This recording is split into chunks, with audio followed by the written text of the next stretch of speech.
बिस्मिल्लाहिर्रहमानिर्रहीम। अस्सलाम वालेकुम। मेरा नाम फैसल मसूद है and welcome to SMK graphics. आज की वर्डप्रेस की क्लास में हम ये सीखने वाले हैं कि कैसे हमने वर्डप्रेस को अपलोड करना है अपने सर्वर के ऊपर। हमने ऑलरेडी एक वीडियो में ये डिस्कस किया है कि अगर हम वर्डप्रेस को सॉफ्टैकुलस के ज़रिए इंस्टॉल करना चाहें तो वो कैसे करेंगे, और आज की क्लास में हम ये देखेंगे कि हम अपने वर्डप्रेस को फाइलज़िला के ज़रिए अपलोड करेंगे। यानी कि अगर आपका सॉफ्टैकुलस वाली ऐप काम नहीं कर रही तो आप फाइलज़िला के ज़रिए भी वर्डप्रेस को अपलोड कर सकते हैं। तो वर्डप्रेस को FTP के ज़रिए या फाइलज़िला के ज़रिए कैसे आपने अपलोड करना है, चलिए आज की क्लास में सीखते हैं।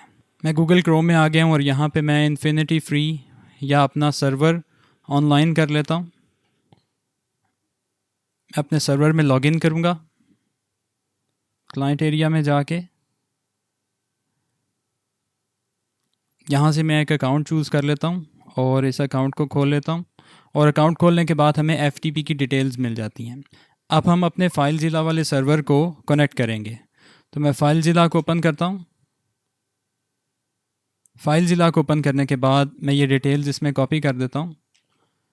यूज़र नेम कॉपी करूँगा, यूज़र नेम में पेस्ट करूँगा और पासवर्ड इसका कॉपी करूँगा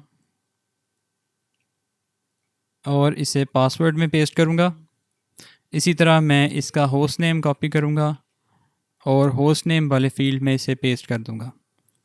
और लास्ट चीज़ जो हमें चाहिए वो इसकी पोर्ट है। पोर्ट को भी मैंने कॉपी कर लिया और पोर्ट वाले इस फील्ड में पेस्ट करके यहाँ से क्विक कनेक्ट वाले बटन पर क्लिक करके अपने सर्वर के साथ मैंने कनेक्ट कर लिया। आप यहाँ पे देख रहे हैं कि आपके पास सर्वर की फ़ाइल्स आ रही हैं। ठीक है, अब इन फाइल्स के अंदर आप देख रहे हैं कि आपको htdocs का फ़ोल्डर मिल रहा है। इस फोल्डर के अंदर आप अपने वर्डप्रेस की फ़ाइल्स को रखेंगे। ठीक है, इसके अंदर ऑलरेडी वर्डप्रेस इंस्टॉल्ड है। तो हम क्या करते हैं, हम इन फाइल्स को सेलेक्ट करते हैं और इन सारी की सारी फाइल्स को डिलीट कर देते हैं, क्योंकि हमें वर्डप्रेस इसमें दोबारा इंस्टॉल करना है। कंट्रोल A से मैंने ऑल फाइल्स को सिलेक्ट किया, राइट क्लिक किया और यहाँ से मैं क्या करूँगा, डिलीट वाले इस ऑप्शन पे क्लिक करके इसको डिलीट कर दूँगा।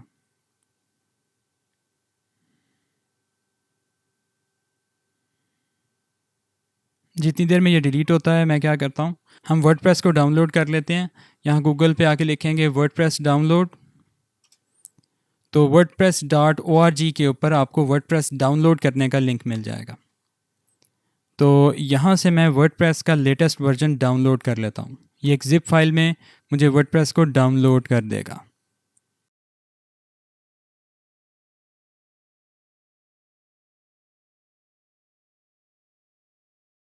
जी, तो आप यहाँ पे देख रहे हैं कि वर्डप्रेस की ज़िप फाइल आपके पास डाउनलोड हो चुकी है। अब हमें इसको एक्सट्रैक्ट करना है, तो मैं इस पर राइट क्लिक करूँगा और एक्सट्रैक्ट टू वर्डप्रेस 6.0.2 इस ऑप्शन पे क्लिक करूँगा। तो इस ज़िप फाइल को वो एक फ़ोल्डर के अंदर एक्सट्रैक्ट कर देगा। ठीक है, ये फ़ोल्डर हमारे पास आ गया। इस फ़ोल्डर के अंदर एक और फ़ोल्डर है जिसके अंदर आपको ये वर्डप्रेस की फ़ाइल्स मिल रही हैं। तो ये जो अंदर वाला फ़ोल्डर है, ये जो अंदर वाली फ़ाइल्स हैं, इन्हें हमें अपलोड करना है सर्वर पे। तो मैं क्या करूँगा, मैं अपने सर्वर पे जाऊँगा, इसको मैं इधर से रिफ़्रेश करता हूँ। अभी तक ये फ़ाइल्स डिलीट हो रही हैं, मे बी हमें कुछ देर वेट करना होगा। जी, तो आप ये देख रहे हैं कि जैसा कि ये जो फाइल्स हैं वो डिलीट होने में ज़रा टाइम लगा रही थी, तो मैंने इसको यहाँ पे स्टॉप कर दिया है, इस ऑपरेशन को यहाँ से स्टॉप कर दिया है। और हम यहाँ से अपने इस सर्वर के ऊपर फाइल मैनेजर में जाके अपने फाइल्स को खोल लेते हैं और यहाँ से htdocs में जाते हैं और यहाँ से इनको डिलीट कर देते हैं। तो मैं क्या करता हूँ, मैं इनको दोनों को सिलेक्ट करता हूँ। मैं कंट्रोल दबा के क्लिक करके इन दोनों को सिलेक्ट कर लेता हूँ और यहाँ से डिलीट वाले बटन पर क्लिक करके यहाँ से डिलीट कर देता हूँ। ठीक है, और यहाँ से डिलीट होने में होपफुली हमारा टाइम कम लगेगा।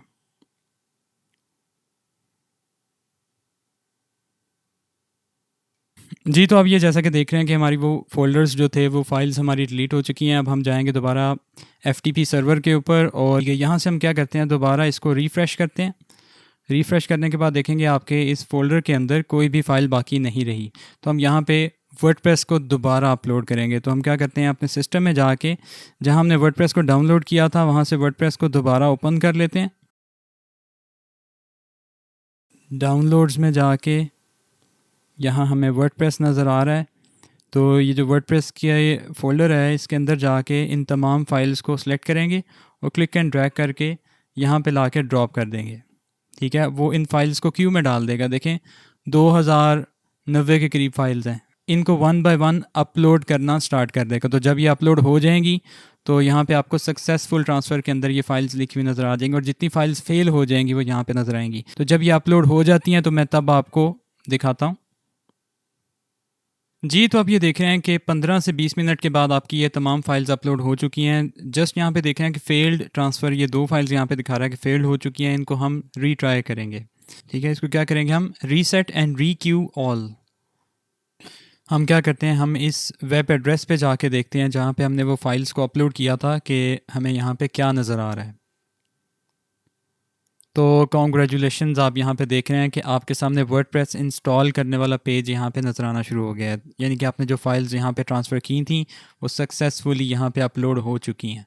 अब हम यहाँ से क्या करेंगे, जिस तरह हम लोकल होस्ट के अंदर या लोकल सर्वर के अंदर अपने वर्डप्रेस को इंस्टॉल करते थे, बिल्कुल इसी तरह यहाँ पे इंस्टॉल करेंगे। तो हम क्या करते हैं, कंटिन्यू पे क्लिक करते हैं और यहाँ से क्या करेंगे, database name, database user name, database password, database host, और ये सारी चीज़ें हम अपने इस वर्डप्रेस को प्रोवाइड करेंगे और उसके बाद हम वर्डप्रेस को इंस्टॉल करेंगे।